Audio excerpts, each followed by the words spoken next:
Hey guys, in today's video I'm going to show you how to fix Realme 14T connected without internet. So let's start the video. First of all, restart your router. After restart your router, then open settings. In settings, scroll down and here you can see the option sounds and vibration.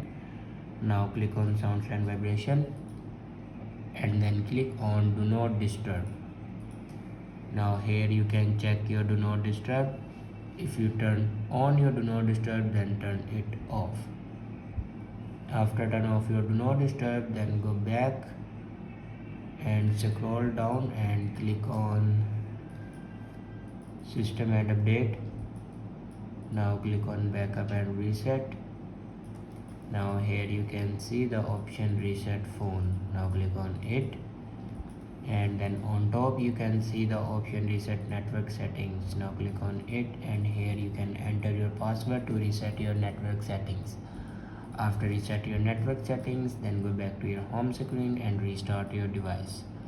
For restart your device, press and hold power button and then swipe up to restart your device. After doing these steps, your problem will be fixed. I hope this video is helpful for you. Thanks for watching.